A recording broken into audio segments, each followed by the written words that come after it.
नमस्कार, स्वागत है आपका डीडी राजस्थान के खास कार्यक्रम इस हफ्ते विशेष में। मैं हूं आपके साथ अर्निशा डाबले। इस कार्यक्रम में हम आपके लिए लेकर आते हैं प्रदेश भर के अहम किस्से और कहानियां। आज का ये एपिसोड बेहद खास है क्योंकि इसमें हम आपके लिए लेकर आए हैं चुनौती, चेतना और बदलाव की उम्मीद से भरपूर कहानियां। तो आइए शुरुआत करते हैं आज की इस कड़ी की। हर साल 19 जून को अंतर्राष्ट्रीय सिकल सेल दिवस मनाया जाता है ताकि इस आनुवंशिक बीमारी के बारे में जागरूकता फैलाई जाए। दर्द, थकान और अंगों को नुकसान पहुंचाने वाली इस बीमारी से लड़ने के लिए केंद्र सरकार द्वारा मिशन मोड में कार्य किया जा रहा है। आपको बता दें कि प्रधानमंत्री नरेंद्र मोदी की अगुवाई में सिकल सेल उन्मूलन सिर्फ एक सपना नहीं परंतु राष्ट्र का संकल्प हो गया है।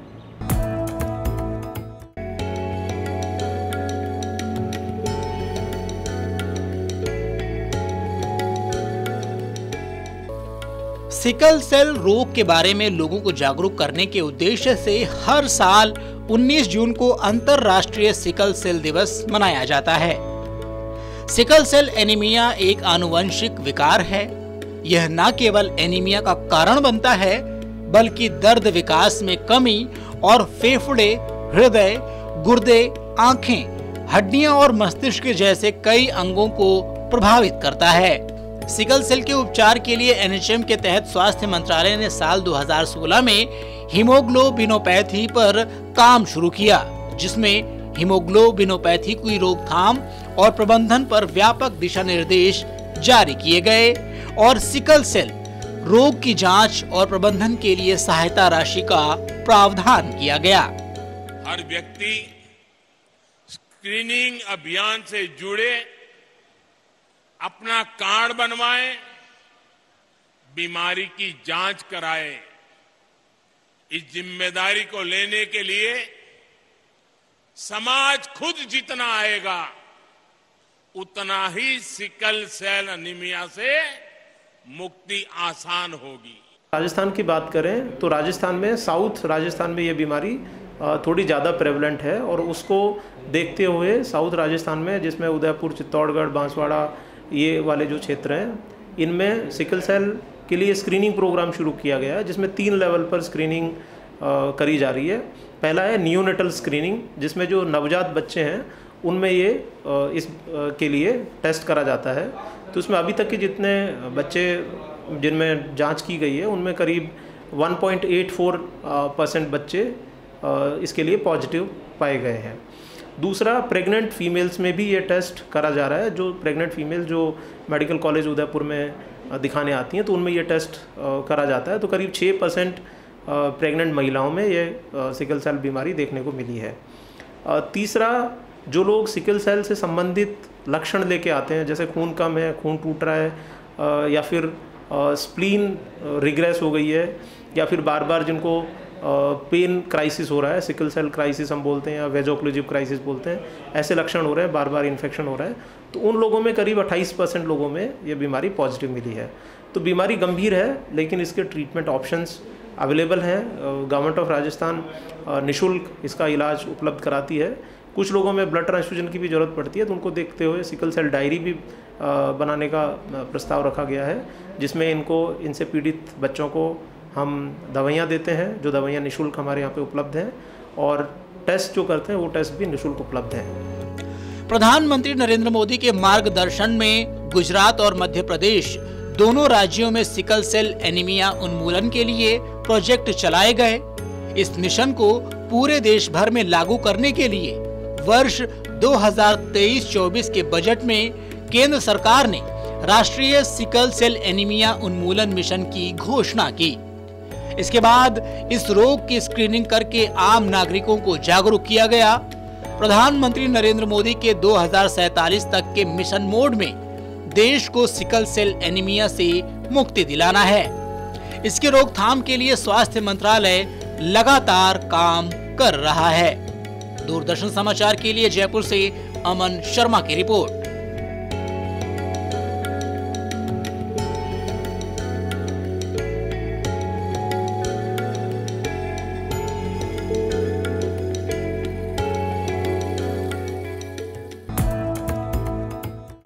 बीएसएफ के जवानों को न केवल सरहद पर सजग रहना पड़ता है, परंतु हर शारीरिक और मानसिक स्थिति में अड़िग।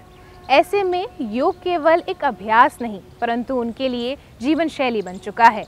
तो आइए आपको लेकर चलते हैं भारत पाक सीमा पर, जहां सूर्य की पहली किरण के साथ भारत की पहली रक्षा पंक्ति कैसे अपने आप को मजबूत बना रही है।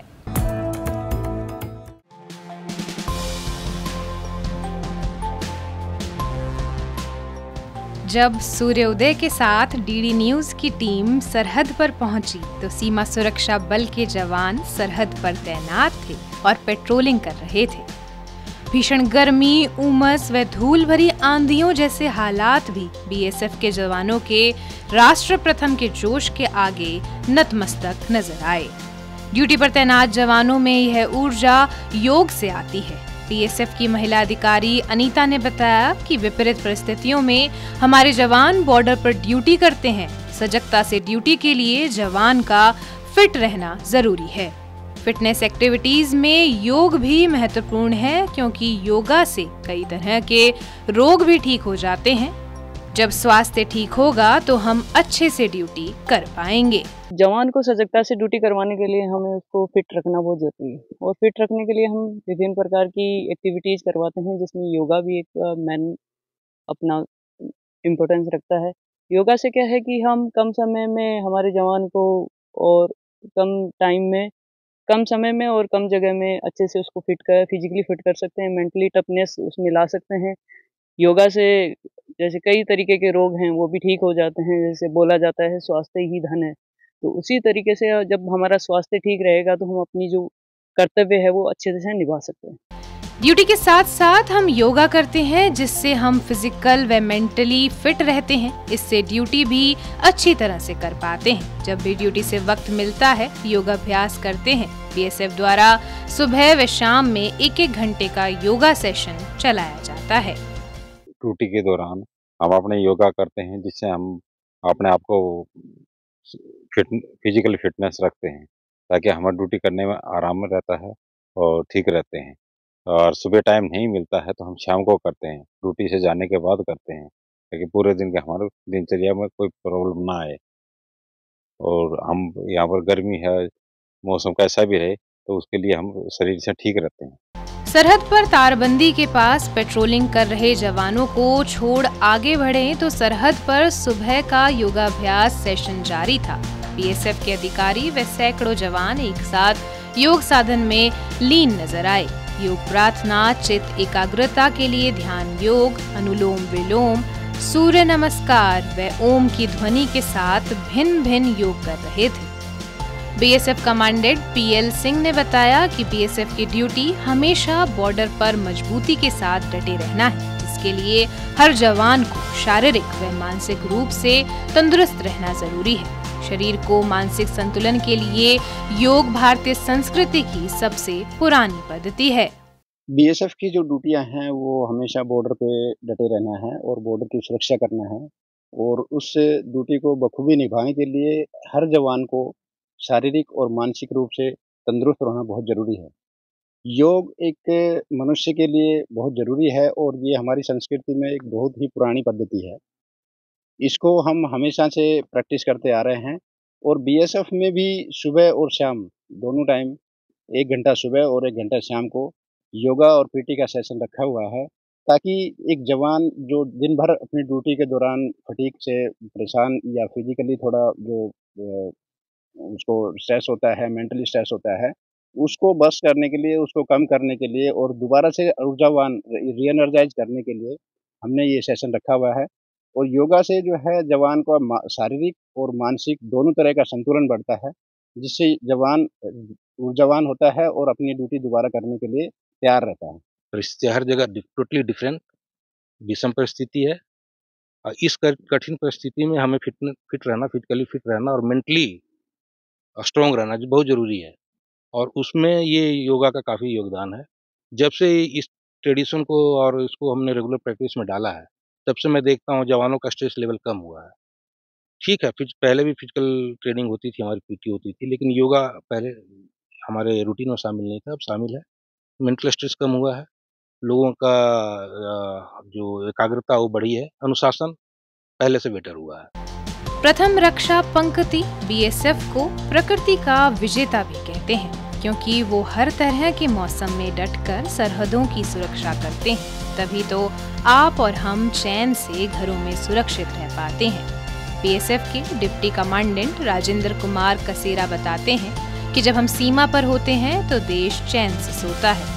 हमारे जवान व अधिकारी 24 घंटे ड्यूटी करते हैं, चाहे सीमा पर हमें तारबंदी की सुरक्षा करनी हो या पाकिस्तान से आने जाने वाले किसी भी तरह के खतरे को रोकना हो, हमें तैयार रहना पड़ता है। ऐसे में तुरंत फैसला लेने की क्षमता विकसित करने के लिए योग जरूरी है। बीएसएफ जैसे कि सब जानते हैं कि भारत की प्रथम रक्षा पंक्ति है और इसमें जो हमारा जवान या हम 24/7 ड्यूटी करते हैं, चाहे वो सीमा पर हमें तारबंदी की सुरक्षा करनी हो या पाकिस्तान से आने जाने वाले या किसी भी तरह के खतरे से हमें सावधान रहना पड़ता है। तो उसके लिए हर एक जवान को फिजिकल फिट रहना जरूरी है। और चूंकि हम योग करते हैं तो योग हमें शारीरिक और मानसिक रूप से फिट रखता है और इसी कारण से हम और हमारे जवान अच्छी तरह से अपनी ड्यूटी अंजाम दे सकते हैं। आप देखते हैं, आपने देखा कि यहाँ राजस्थान में 50 से 55 डिग्री तक टेम्परेचर चला जाता है, लेकिन इस भीषण परिस्थिति में भी जो हमारा जवान है वो अपनी ड्यूटी को अच्छी तरह से अंजाम दे पाता है। क्यों कि हमने सुबह जो हमारी दिनचर्या है उसके अंदर योगा रखा है। योगा उसको मेंटल पीस देता है और साथ में काम करने की अपनी क्षमता उसकी बढ़ाता है।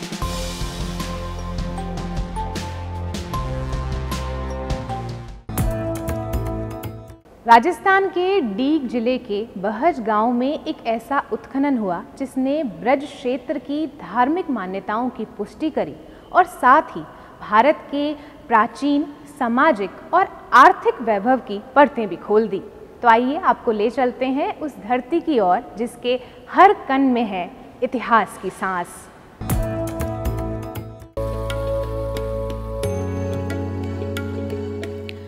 राजस्थान में कालीबंगा के बाद पहली बार डीग के बहज गांव में भारतीय पुरातत्व सर्वेक्षण विभाग ने एक बड़े स्तर पर उत्खनन किया।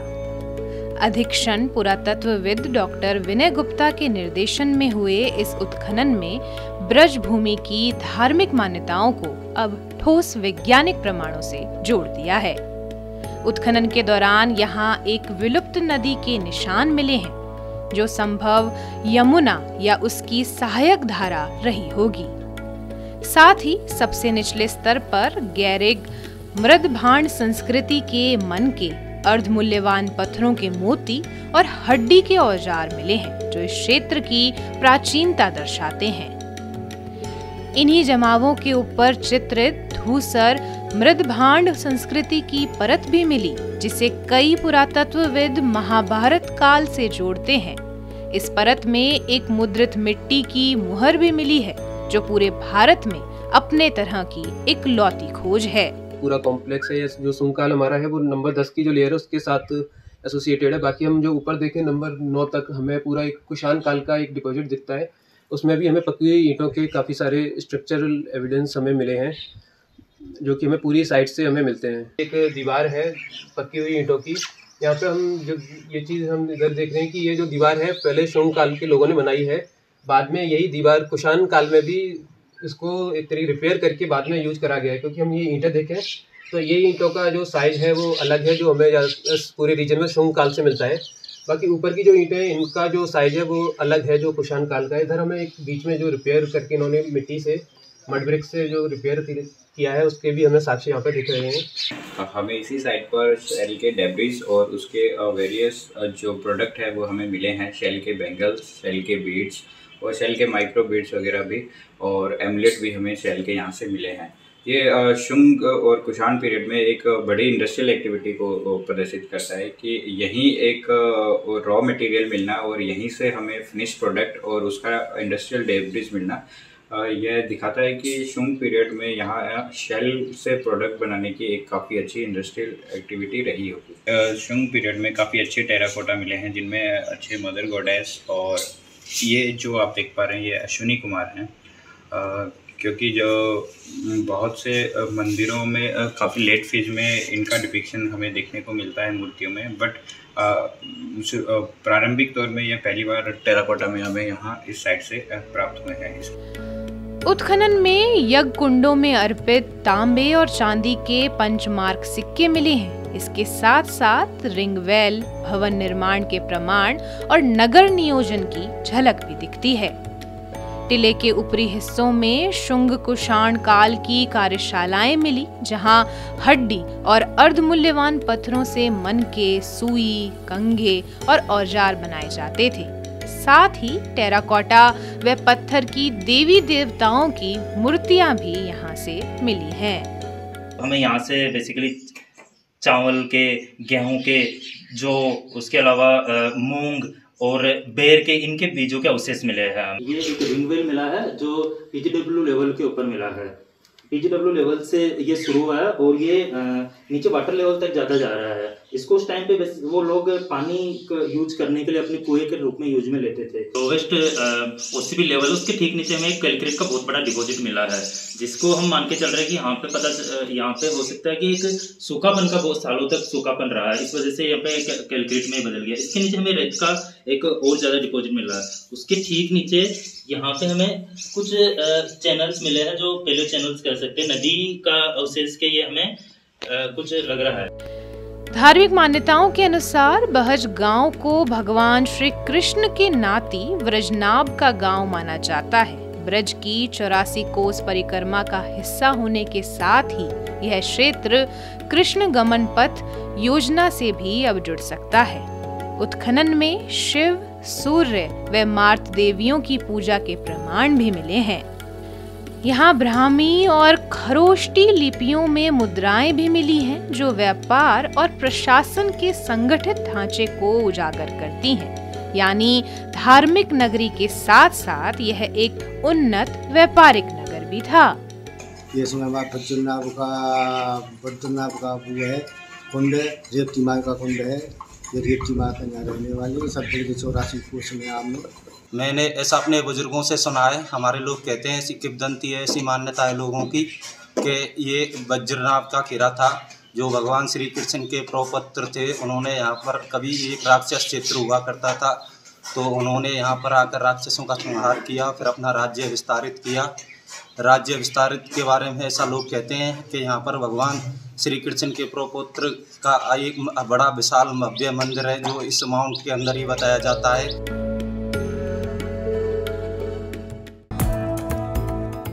गांव की मिट्टी से निकलने वाली प्रतिभाएं अब ओलंपिक के पोडियम तक पहुंच रही हैं, और ये मुमकिन हो पा रहा है एक मजबूत रणनीति, बेहतर सुविधाएं और सरकार के संकल्प से।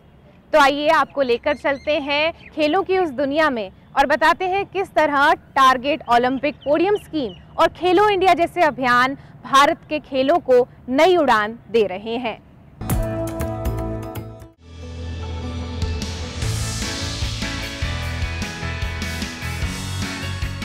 केंद्र सरकार ने देश भर में खेलों को बढ़ावा देने और युवा प्रतिभाओं का समर्थन करने के लिए बड़े कदम उठाए हैं, जिससे बेहतर प्रशिक्षण, सुविधाओं और वित्तीय सहायता के साथ भारत एक मजबूत खेल राष्ट्र बन रहा है। खेलों को बढ़ावा देने के उद्देश्य से शुरू हुई लक्ष्य ओलंपिक पोडियम योजना से 94 कोर ग्रुप एथलीट्स और 112 विकास समूह एथलीट्स को उनके प्रशिक्षण और तैयारी के लिए पूर्ण समर्थन मिल रहा है। सरकार काफ़ी अच्छा कर रही है, काफ़ी बढ़ावा दे रही है खेलों को, और मतलब कह सकते हैं काफ़ी अपॉर्चुनिटीज़ दे रही है, क्योंकि छोटे स्तर पर भी सरकार ऐसा अनुभव दे रही है जैसे आप बड़ा स्तर खेल रहे हो। जैसे मैंने राजस्थान को रिप्रेजेंट किया हुआ है नेशनल में, तो मुझे ऐसा फ़ील हुआ लाइक मैं इंडिया खेल रही हूँ, क्योंकि वहाँ पे सारे मैचेस होते हैं, पोडियम मैचेस, कारपेट मैचेस और मेडल्स भी वगैरह सब अच्छा है। जो युवा है उनको खेलना चाहिए, क्योंकि जैसे आजकल के युवा हम देख सकते हैं फ़ोन वगैरह ये सब एडिट बहुत हो चुके हैं, तो उनको इस पे ज़्यादा ध्यान देना चाहिए कि वो फिज़िकल एक्टिविटीज़ करें। स्पोर्ट्स हर आदमी को करना चाहिए, चाहे वो बड़े हो चाहे बच्चे हो, क्योंकि स्पोर्ट्स जिसके जीवन में अगर शामिल है ना तो वो आदमी वैसे ही पूरे दिन एक्टिव रहता है। दूसरा यह है कि अभी सरकार बहुत अच्छी पॉलिसी लेके आई है जिससे आप नेशनल मेडल लेके आओ, नौकरी पाओ। दूसरा कि आप अगर स्पोर्ट्स में हो तो आप हर फील्ड में एक्टिव रहोगे। मैं सबको ये कहना चाहूँगी कि हर किसी को स्पोर्ट्स से जुड़ना चाहिए, स्पोर्ट्स एक्टिविटी से जुड़ना चाहिए, जिससे आदमी में कॉन्फिडेंस आता है। आप हार का हर दिन सामना करते हो तो आपको अपने आप ही जीतने की एक उम्मीद जगती है और बहुत अच्छा फील होता है। आपको बता दें कि इस योजना को सितंबर 2014 में भारत के शीर्ष खिलाड़ियों को ओलंपिक और पैरा ओलंपिक पदक जीतने में सहायता करने के लिए शुरू किया गया था। वहीं खेलो इंडिया अभियान के तहत जमीनी स्तर की प्रतिभाओं को निखारने के लिए करीब 1048 केंद्र खोले गए और खेलो इंडिया के तहत 3000 एथलीट्स को प्रति वर्ष 6.28 लाख रुपए की वित्तीय सहायता दी गई। इस योजना को 3790.50 करोड़ रुपए के वित्तीय परिव्यय पर 2021-22 से 2025-26 तक बढ़ा दिया गया है। सरकार ने हमें कई तरह की सुविधा दी है खेलों के लिए। आज हमारे यहाँ बहुत सी अच्छी सुविधा है। यहाँ पे हमें कैंप में आके बहुत अच्छा लगा। यहाँ हमें बॉल मिल रही है, रहने के लिए जगह मिल रही है, खाने के लिए सामान मिल रहा है। अब हमारी जिम्मेदारी है कि हम अपने गेम को सुधारें और अपना गेम अच्छा करें। फुटबॉल से हमको बहुत ऐसा मोटिवेशन की बहुत ज़्यादा खेलने का अच्छा है कि बहुत फिटनेस बनती है हमारी इससे। रोज़ हमारे यहाँ पे रनिंग होती है, 5 राउंड्स लगाते हैं हम इस ग्राउंड के और मॉर्निंग असेंबली होती है यहाँ पे। और मेरा जो कैंप है ये भी 21 डेज़ का है। जब से हम कैंप में आए हैं बहुत अच्छा लग रहा है। कैंप में आके बहुत सारे नए नए फ्रेंड्स भी बनाए हम लोगों ने। अच्छा है कैंप, बहुत सही, फिटनेस के लिए अच्छा है। रोज़ योगा सेशन भी हमारे 3 दिन से चल रहे हैं। जिस तरह की अभी सरकार की ये जो योजनाएं चल रही है, ये जैसे इस साल कैंप लगा, हर साल लगता है, ये 65th कैंप है। हर स्टेट मतलब राजस्थान के 50 हर स्पोर्ट्स में 15-16 बच्चे सेलेक्ट होते हैं। और ये जैसे ओलंपिक्स में इस साल में हर साल कुछ ना मेडल्स आते हैं, गोल्ड हो गया, ब्रोंज हो गया। इसके अंदर जैसे रहता है ना एक टीम वर्क, जैसे पूरी टीम खेलती है एक साथ, पूरी टीम, जैसे ऐसा नहीं कि कोई सिंगल प्लेयर, पूरी टीम को एक साथ अप डाउन करना है, एक साथ वर्क करना है, एक साथ गोल मारना है, एक साथ डिफेंस करना है। इसके वजह से फुटबॉल, इसके अंदर फुटबॉल और हॉकी हो गया, ये ऐसे स्पोर्ट्स हैं इनके अंदर रनिंग ज़्यादा होती है। सरकार आजकल बहुत से खेलों को महत्व दे रही है, आगे ज़्यादा से ज़्यादा प्लेटफॉर्म दे रही है खेलने के लिए। हम लोगों को भी हर साल ये कैंप होता है, आते हैं, हम लोगों को भी अच्छा लगता है कि हमें एक चांस मिल रहा है खेलने का आगे, और हमें मतलब बहुत खुशी होती है कि हम हमारे स्पोर्ट्स के अंदर कहीं पे खेल पा रहे हैं अच्छे से। पदक की उपलब्धियों को देखें तो टोक्यो ओलंपिक 2021 और पेरिस ओलंपिक 2024 में भारत ने बेहतर प्रदर्शन किया। भारत ने टोक्यो ओलंपिक 2020 में 7 पदक जीते। इनमें 1 स्वर्ण, 2 रजत और 4 कांस्य पदक शामिल थे। वहीं पेरिस ओलंपिक 2024 में भारत ने 6 पदक जीते। इनमें 1 रजत और 5 कांस्य पदक शामिल थे। ब्यूरो रिपोर्ट, दूरदर्शन समाचार, जयपुर।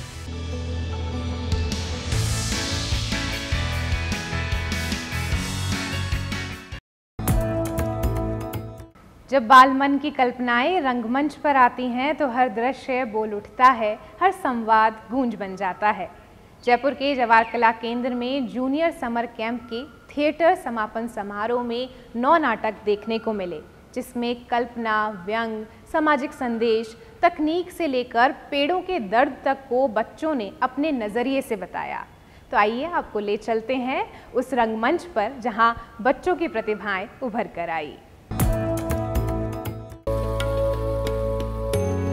जयपुर के जवाहर कला केंद्र में समर कैंप की थिएटर क्लास के समापन समारोह के दिन 9 ग्रुप्स ने बारी बारी से अपने रचनात्मक रंगों की प्रस्तुतियां दी। बच्चों की कल्पनाओं का संसार कितना अनोखा होता है, यह अभिभावकों को भी देखने को मिला।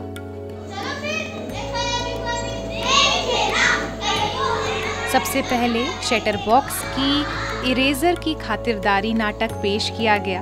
नन्हे कलाकारों ने पेंसिल और इरेजर का रूप धरा।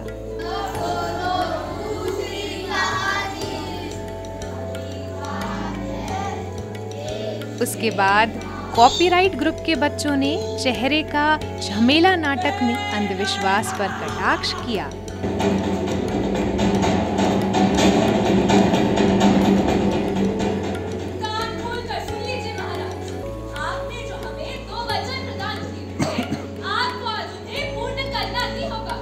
टेढ़े मेढ़े ग्रुप ने नाटक हैशटैग में सोशल मीडिया की दुनिया की सच्चाई बताई, तो वहीं छोटे प्यादे ग्रुप ने श्रीमान पेड़ नाटक में पेड़ों के महत्व पर प्रकाश डाला।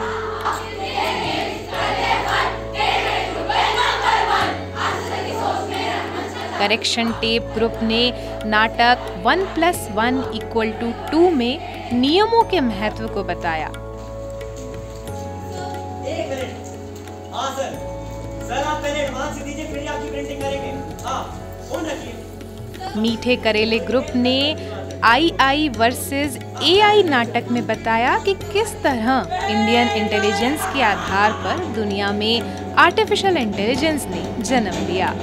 फुल स्टॉप ग्रुप के नाटक लालू वेड्स लाली में बताया गया कि अपने स्वार्थ के लिए लोग कैसे दूसरों का चरित्र हनन करते हैं।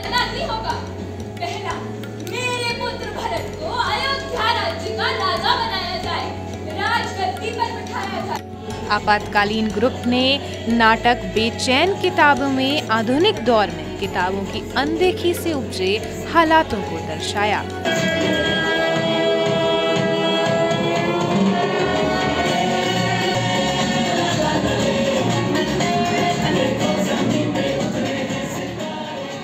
मई से जूनियर समर कैंप जवाहर कला केंद्र में शुरू हुआ था और थिएटर के रुझान को देखते हुए जयपुर शहर के बच्चे थिएटर में बढ़ चढ़ कर के हिस्सा लेते हैं। इस बार भी हमें देखने को मिला और 270 बच्चों ने इस कार्यशाला में प्रवेश लिया। 9 ग्रुप बने थे। अब उन 9 ग्रुप्स के द्वारा 9 ग्रुप्स में बहुत सारी एक्टिविटीज़ हुई हैं। अब उनके नाटक तैयार हुए हैं। इस वर्कशॉप में बच्चे अपने मन से आते हैं क्योंकि उनके मन का करने को मिलता है कि वो सेल्फ से खुद से बहुत सारी चीज़ बनाते हैं, बहुत सारी चीज़ करते हैं, क्योंकि हम जो भी करवाते हैं वो बच्चे खुद ही करते हैं अपने आप। तो उसके अंदर मेरे जैसे बहुत सारे इंस्ट्रक्टर हैं जो काम कर रहे हैं, जो इसमें कम से कम 9 ग्रुप काम कर रहे हैं और 9 ग्रुप में नई करके भी 250 बच्चे होंगे। मैं एज ग्रुप 14+2-15 में हूँ। हमारे इंस्ट्रक्टर्स पवन सर और स्वर्णिम सर हैं। हम लोगों ने यहाँ पे अलग अलग एक्टिविटीज़ के थ्रू एक दूसरे के बीच में बॉन्डिंग बढ़ाई और ये जाना कि कैसे दूसरों के सामने अपनी पर्सनालिटी को शो कर सकते हैं। मेरे हिसाब से ये मेरा 4th ईयर है JKK का और मुझे लगता है एवरी टाइम जब भी मैं JKK आती हूँ मेरा कॉन्फिडेंस बूस्ट होता है और आपको स्टेज फियर कम होता जाता है and you find lot of new friends. आपके बहुत सारे नए दोस्त बनते हैं और यहाँ पे आप नए दोस्त बनाते हैं, नए कनेक्शंस बनाते हैं, सीखते हैं कि ग्रुप में काम कैसे करना है। ये हर बच्चे के लिए नेसेसरी है, इवन दो उन्हें जाना है या नहीं जाना, because it helps them to open up stage पे बोलने में। एंड यहाँ पे मज़े तो होती हैं, उसके साथ साथ हमें लाइफ स्किल्स भी सीखने को मिलती हैं कि अलॉन्ग विथ थिएटर हम कैसे बच्चे के साथ टैकल करें, अपने लाइफ के साथ टैकल करें। प्लस कम्युनिकेशन स्किल्स अच्छी होती हैं, तो I think it's like a whole package.